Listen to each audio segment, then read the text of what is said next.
barakatuh. Al-Fatihah.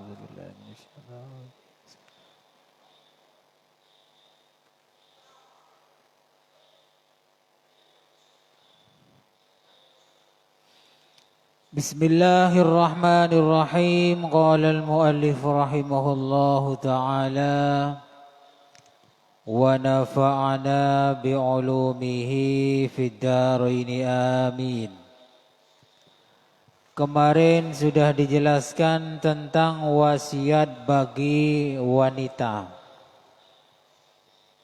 Sekarang babu haqqi zauji 'alal mar'ati, bab menerangkan haknya suami terhadap wanita. Jadi sekarang membahas tentang kewajibannya wanita untuk laki-laki. Qala Allah Ta'ala berfirman, ar-rijalu qawwamuna 'alan nisa bima faddalallahu ba'dahum 'ala ba'd wa bima anfaqu min amwalihim. Fassalihatun qanitatun hafizatun lil ghaibi bima hafizallah.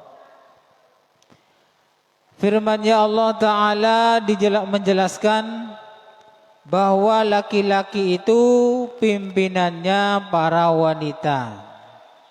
Jadi pimpinannya kaum wanita adalah laki-laki.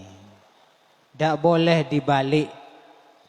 Sebab kemampuan laki-laki dalam berfikir secara fisik itu melebihi daripada wanita. Bima faddalallahu ba'dahum 'ala ba'd. Jadi laki-laki itu lebih sempurna daripada wanita, baik secara berfikir, secara fisik, dan lain sebagainya. Karena apa laki-laki itu lebih sempurna cara berfikirnya? Ya, kalau orang laki-laki itu biasanya bicaranya itu menggunakan pikiran. Dipikir dulu baru bicara. Kalau perempuan biasanya lebih mengutamakan perasaan. Lebih mengutamakan perasaan. Kalau sudah perasaannya tidak kuat, biasanya menangis. Kemudian ngomong seenaknya. Coba lihat wes, kalau perempuan lagi marah-marah, pasti itu ngomongnya sembarangan ya, sembarangan. Kalau laki-laki biasanya bisa ngerem. Bisa ngerem. Kemudian secara fisik laki-laki itu lebih kuat daripada perempuan. Itu secara umum begitu. Beda halnya dengan umpamanya ini laki-laki biasa ya. Biasa. Kemudian ada perempuan binaragawati. Binaragawati itu yaitu yang tubuhnya kekar ya. Sekarang itu udah ada bedanya wis sekarang. Laki-laki perempuan itu sama ya. Artinya punya olahraga mengikuti olahraga binaraga. Itu ya yang kekar. Jadi perempuan itu sudah kayak laki-laki badannya. Hanya payudaranya saja itu yang enggak berubah. Lainnya itu bisa berubah. Pahanya, tangannya, lengannya, perutnya itu berubah seperti laki-laki.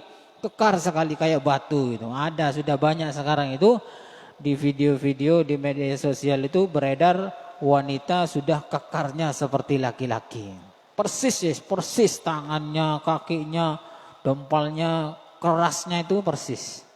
Banyak yang dari luar negeri. Kalau Indonesia masih belum. Biasanya ini dari Cina, India, Barat itu saya lihat sudah kekarnya luar biasa ya, kayak laki-laki. Nah ini beda wis, karena sudah beda perawatan.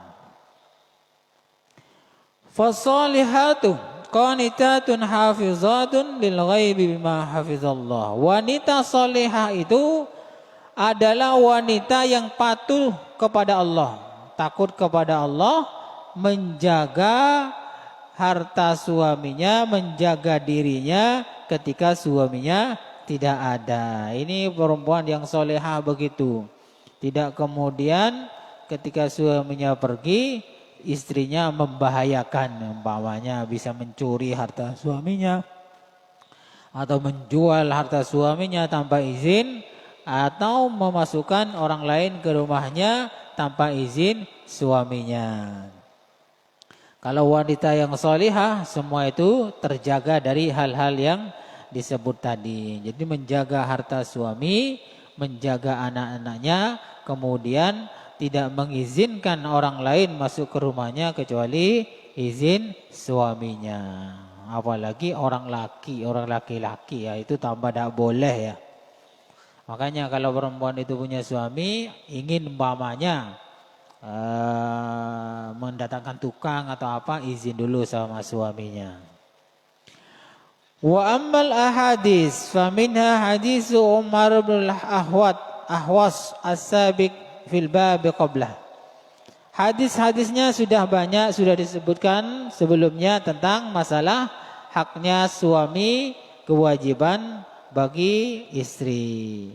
Yang pertama diantaranya lagi adalah wa an Abi Hurairah radhiyallahu anhu qala Rasulullah sallallahu alaihi wasallam, Rasulullah bersabda, idza da'a ar-rajulu imra'atahu ila firashihi falam ta'tihi fabata ghadbana 'alaiha la'anatha al-malaikatu hatta tusbihah, muttafaqun alaih. Kata Nabi, jika seorang suami mengajak istrinya untuk tidur, bukan sekedar tidur ini ya, tapi untuk berhubungan badan. Akan tetapi istrinya menolak. Setelah menolak, suaminya emosi, marah ya, kecewa.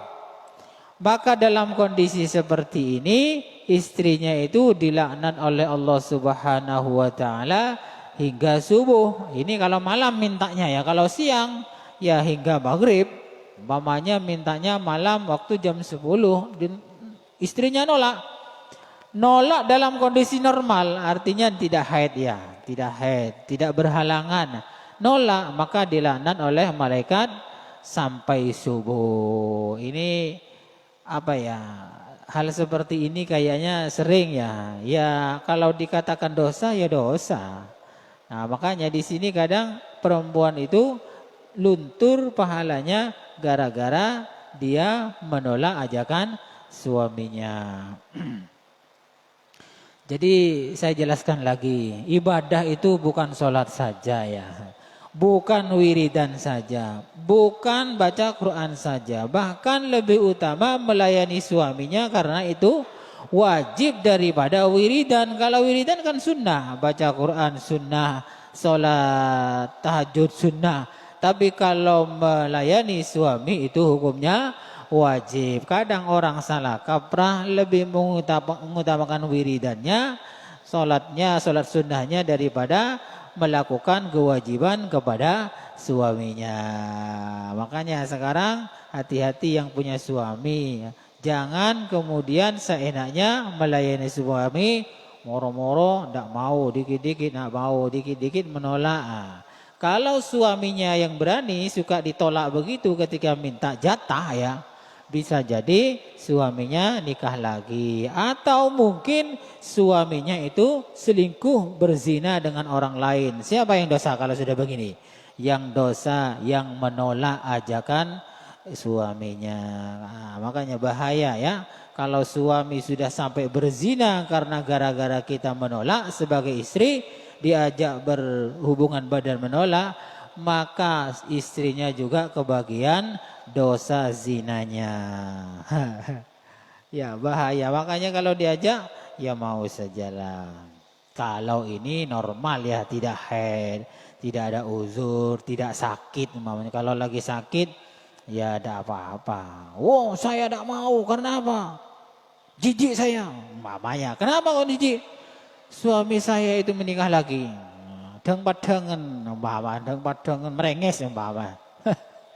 Ya, memang begitu. Makanya di sini hubungan suami istri itu ada kelebihan, ada kekurangan. Makanya kita ini juga harus hati-hati. Kemarin kan sudah dijelaskan, suami tidak boleh keras-keras, gak boleh sering pukul, mengatakan kasar.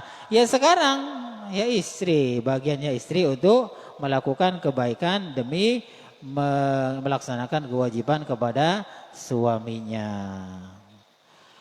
Wa fi riwayatin lahuma idza batatil mar'atu hajaratan firasya zawjiha la'anathal malaika hatta tusbiha. Jadi kalau riwayat lain redaksinya sama beda tapi maksudnya sama. Pokoknya perempuan itu ketika diajak menolak maka dilaknat oleh malaikat sampai subuh. Kalau diajaknya pagi ya dikiaskan atau disamakan Allah Ta'ala malaikat itu melaknat sampai maghrib. Wa fi riwayatin dalam riwayat lain qala Rasulullah sallallahu alaihi wasallam, Rasulullah bersabda ini, Rasulullah sampai bersumpah ini, wallazi nafsi biyadihi ma min rajulin yad'u imra'atahu ila firashiha fataba alaihi illa kana alladhi fis sama' sakhitan 'alaiha hatta yarda anha. Ini kalau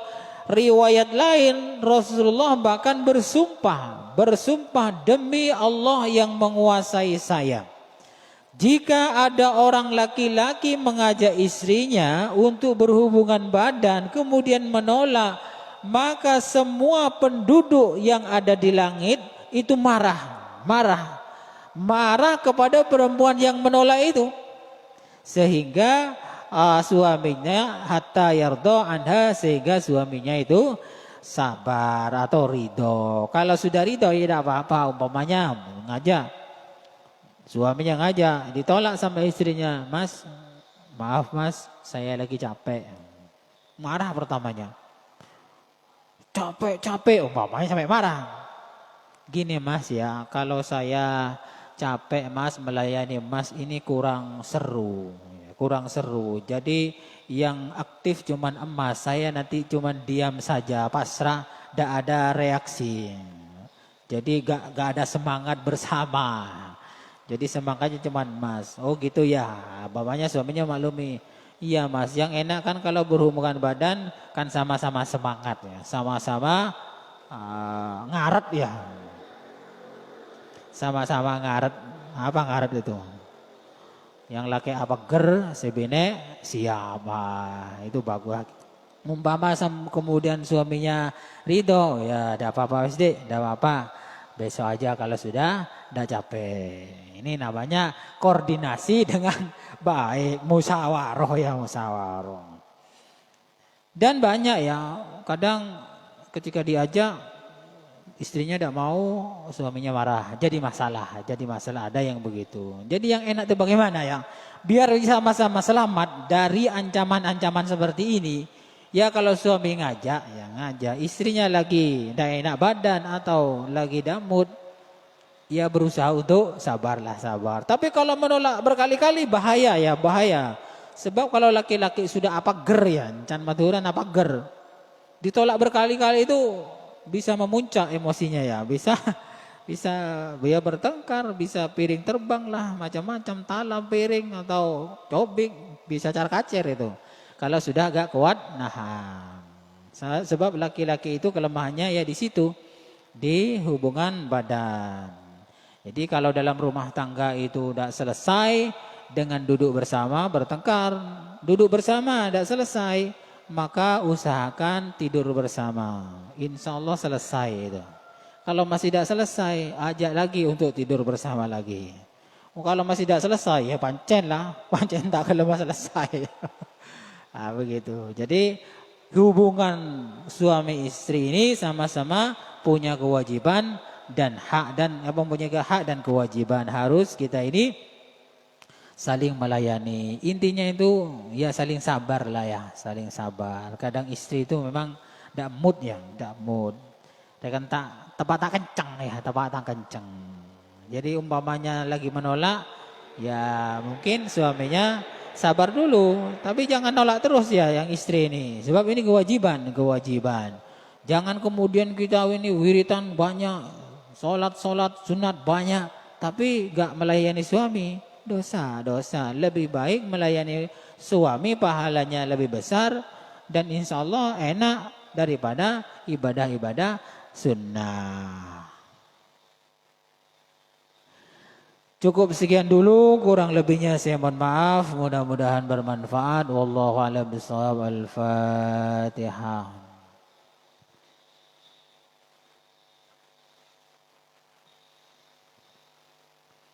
Assalamualaikum warahmatullahi wabarakatuh.